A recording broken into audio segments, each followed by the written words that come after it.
Allez, bon à savoir, on se retrouve aujourd'hui, chers téléspectateurs, pour parler de cette crise, de ce conflit, ou encore de ces escalades entre les États-Unis et la Chine. La perspective d'une visite de Nancy Pelosi à Taïwan menace de déclencher une crise diplomatique majeure entre la Chine et les États-Unis. La présidence démocrate de la Chambre des représentants est arrivée lundi à Singapour avec une délégation d'élus américains pour une tournée asiatique de 4 jours. Elle doit se rendre en Malaisie, puis en Corée du Sud et au Japon. Son escale à Taïwan n'a été officiellement ni confirmée ni infirmée, mais Pelosi avait prévenu qu'elle ne donnerait pas de détails sur son itinéraire pour des raisons de sécurité. Plusieurs sources à Washington et à Taipei affirment que cette visite à haut risque aura bien lieu et que la présidente de la Chambre pourrait arriver dès mardi soir dans l'île. L'absence de démenti pourrait être une confirmation implicite. Il faut avouer que la tournée en Asie de Nancy Pelosi s'annonce sous haute tension. Avant même que cette visite de la représentante de la Chambre des représentants des États-Unis à Taïwan ne soit officialisée, les responsables diplomatiques chinois ont multiplié des avertissements. En Chine, après la chute de la dynastie Qing, deux partis révolutionnaires s'opposent. Il s'agit bien évidemment des nationalistes menés par Chiang Kai-shek et les communistes menés par Mao Zedong. Alors que ce dernier proclame l'avènement de la République populaire de Chine, à Pékin, les nationalistes de Kuomintang se réfugient sur l'île de Taïwan.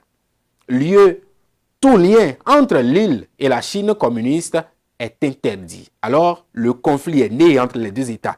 En 1950, la République de Chine est proclamée.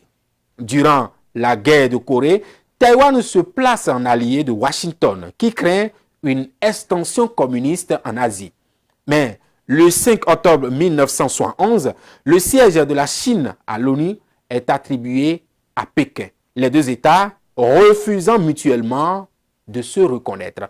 Chers téléspectateurs, cela a entraîné l'exclusion de Taïwan de l'organisation. Pour cette raison, Taïwan n'est pas signataire des principaux traités internationaux postérieurs à 1971, comme le souligne le site de GeoConfluence.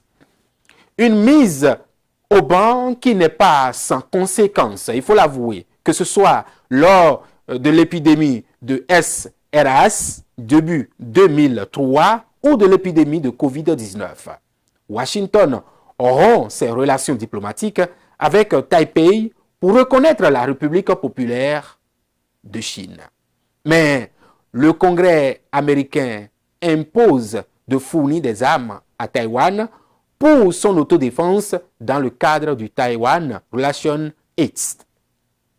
Depuis, les États-Unis ont adopté à l'égard de Taipei une politique dite d'ambiguïté stratégique en s'abstenant de dire s'ils interviendraient ou non militairement pour défendre Taïwan en cas d'invasion. Alors, Washington reste cependant l'allié le plus puissant de l'île et son premier fournisseur de matériel militaire. L'île, je veux parler bien sûr de Taïwan, vivant sous la menace constante d'une invasion par la Chine, Taïwan dépense un budget record colossal avec son armée, environ, tenez-vous tranquille, 14,2 milliards d'euros annoncés pour l'année 2022, selon Capitol, soit 2% du PIB du pays. Taipei abroge les dispositions instaurant l'état de guerre avec la Chine. Mais en 1995, Pékin suspend les négociations vers une normalisation pour protester contre un voyage du président Lin Tzu aux États-Unis. En 1996, la Chine tire des missiles même près des côtes taïwanaises. Peu avant la première élection présidentielle au suffrage universel le 23 mars à Taïwan. Pékin adopte aussi une loi anti-sécession prévoyant des moyens non pacifiques si Taïwan déclare l'indépendance. Alors, seuls 14 pays dans le monde entier reconnaissent aujourd'hui l'indépendance de Taïwan. Cependant, de nombreux États entretiennent des relations non officielles et Taipei compte sur son soft power en développement, avancée bien sûr, démocratique, culture ou encore gestion de la pandémie du Covid-19 pour rayonner à l'international.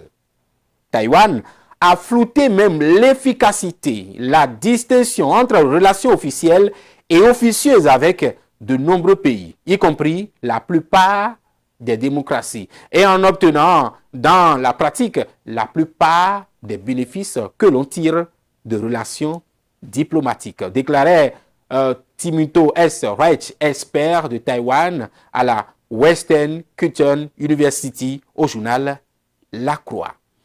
Les présidents chinois et taïwanais se rencontrent à Singapour, une première depuis 1949. La poignée de main est historique entre Xi Jinping et Ma Ying-jeou. L'année suivante, Tsai Ing-wen est la première femme élue à la présidente. Membre du Parti démocrate progressiste, elle souhaite l'indépendance totale de Taïwan. Mais, entre-temps, le président américain Donald Trump autorise une importante vente d'armes à Taïwan. Seulement, un an plus tard, les États-Unis adoptent une loi renforçant leur lien avec Taïwan. Xi Jinping affirme à ce propos qu'il ne renoncera pas à la force pour récupérer Taïwan, puis avertit Washington de ne pas jouer avec le feu après une nouvelle vente d'armes à Taïwan. Plusieurs contrats d'armes suivront, chers téléspectateurs. Tsai Ing-wen est réélu à la présidence de Taïwan.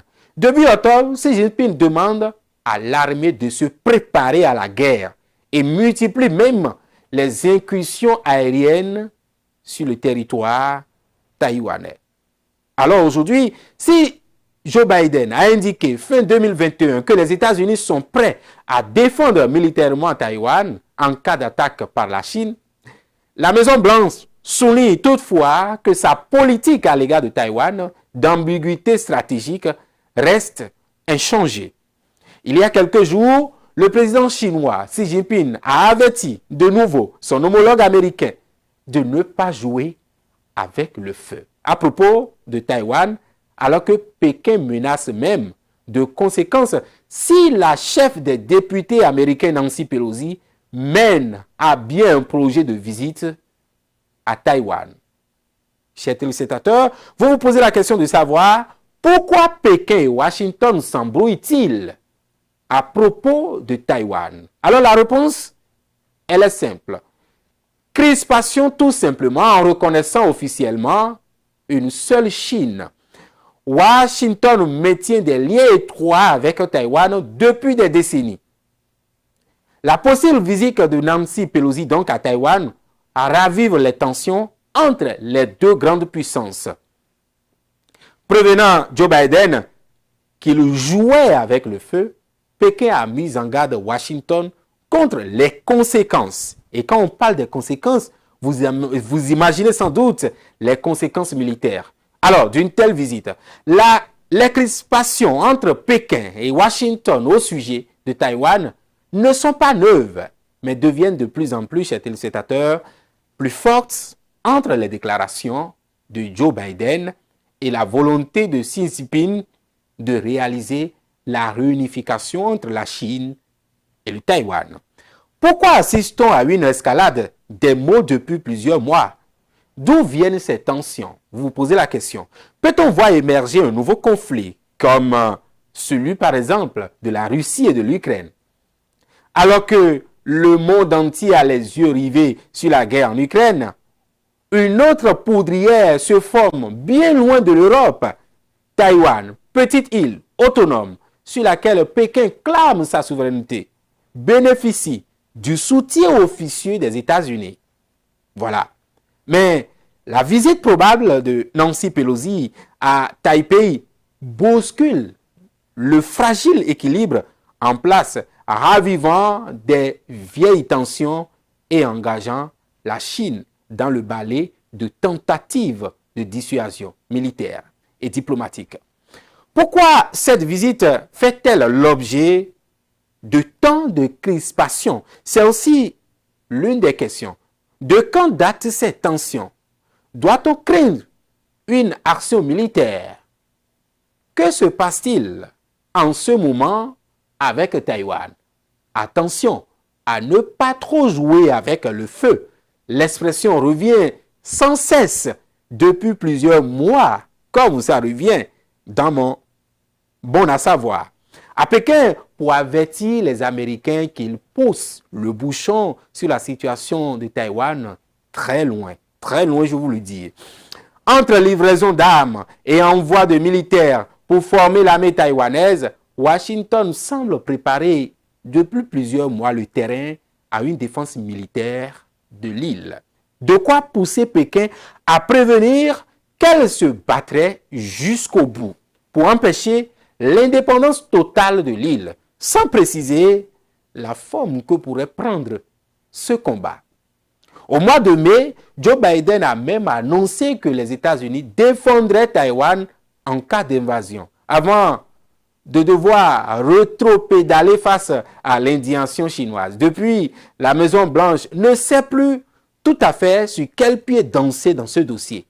C'est donc la présidente de la Chambre des représentants, Nancy Pelosi, qui a pris le relais. En tournée en Asie, la démocrate pourrait faire un saut à Taïwan, ce qui serait une première chez les sénateurs à ce niveau de l'État depuis 1997, estimant depuis plusieurs semaines important d'afficher un soutien à Taïwan. Alors, l'éventualité de sa visite a déclenché la fureur, il faut le dire.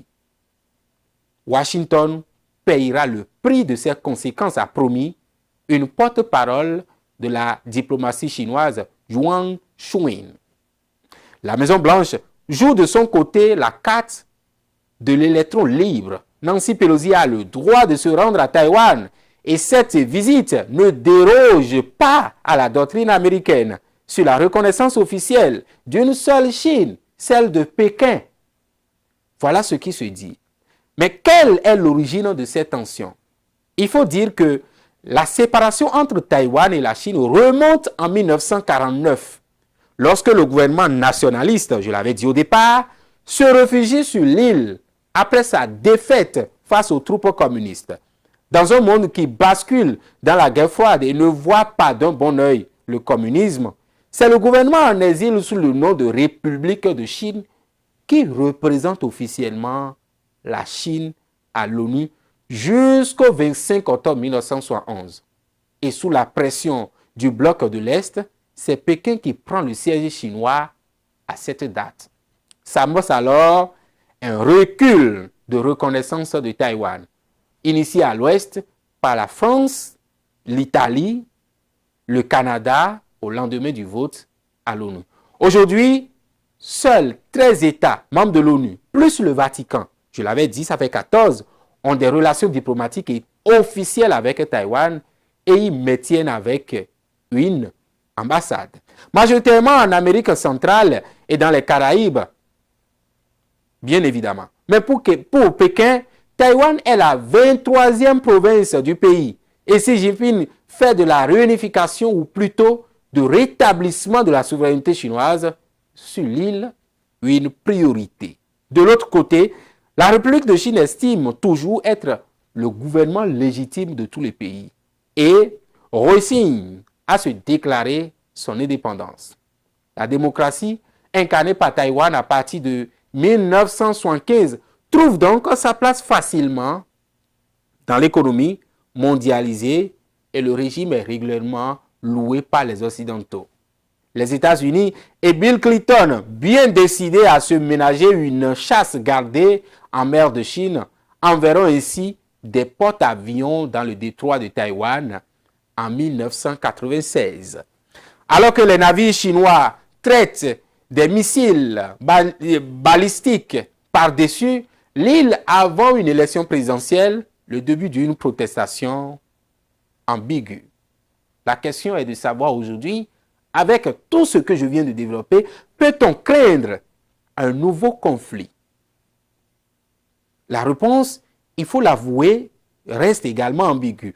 Mouvement de navires, incursion dans l'espace aérien de Taïwan, voire tir de missiles, Washington s'attend au pire si la visite de Nancy Pelosi se confirme, indiquant que la Chine semble se positionner pour des provocations militaires. En plus des menaces directes de Pékin envers le gouvernement américain, les militaires chinois ont diffusé lundi dernier sur Internet une vidéo au ton martial, montrant des soldats criant qu'ils sont prêts au combat, des chasseurs en train de décoller ou encore une pluie de missiles anéantissant diverses cibles. À l'image de la Chine, la Russie y est allée de sa déclaration officielle, estimant que cette visite serait une pure provocation. Rien n'est surprenant. Washington déstabilise le monde. Pas un seul conflit réglé les dernières décennies, mais plusieurs provocations, a déclaré sur son compte Telegram la porte-parole de la diplomatie russe, Maria Zakharova. La probabilité d'une guerre ou d'incidents graves est faible, a cependant tuité Bonnie Glaser, directrice du programme Asie du think tank américain German Marshall Fund. Mais la probabilité que la Chine prenne une série de mesures militaires, économiques et diplomatiques pour montrer sa force et sa détermination n'est pas négligeable, a-t-elle ajouté. Il est probable qu'elle chercherait à punir Taïwan de multiples façons. À l'évidence, les Chinois vont répondre, qu'on le veuille ou non, à la provocation par des mesures militaires. Il faut avoir le courage de le dire. Et d'après des spécialistes, les États-Unis sont en une situation de faiblesse dans la zone, ajoutant que leur seule véritable protection est de posséder l'arme nucléaire. Joe Biden, qui aurait fait savoir qu'il était opposé à l'initiative de les citer, a été même incapable de s'y opposer et de donner les ordres en conséquence. Alors, on peut se poser la question de savoir ce qui se passe aux États-Unis et qui dirige réellement le pays.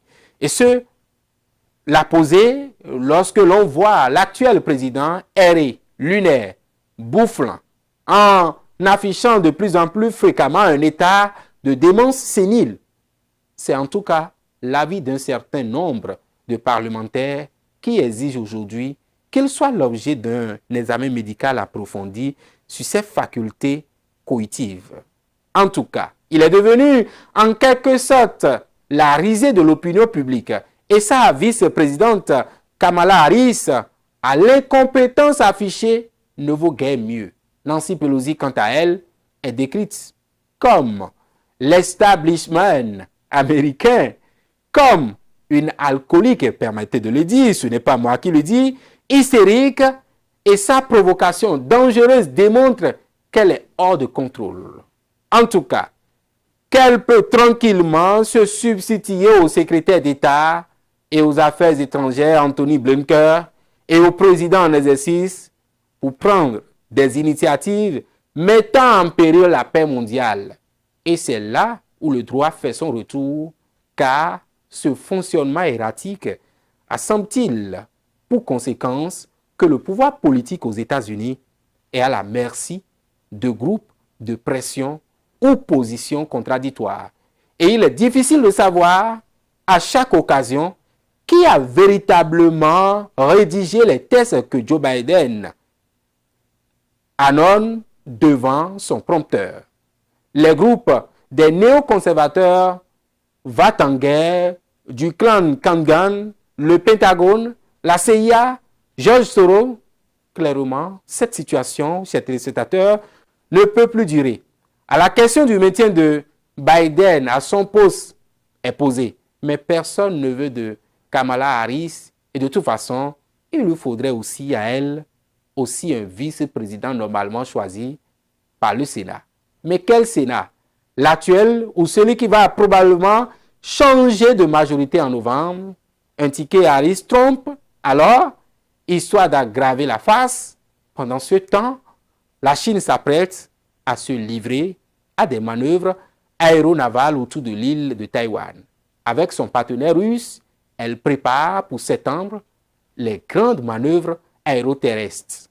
Plus de 300 000 hommes et 10 000 chars mobilisés. Et la Russie, quant à elle, continue son matraquage méthodique de l'armée de Zelensky en Ukraine. Voilà, bon à savoir, tout ce que vous pouvez savoir sur ce conflit qui oppose aujourd'hui, je ne vais pas dire conflit, sur ces escalades qui opposent aujourd'hui les États-Unis à la Chine. Je vous retrouve très prochainement pour un autre numéro de Bon à savoir.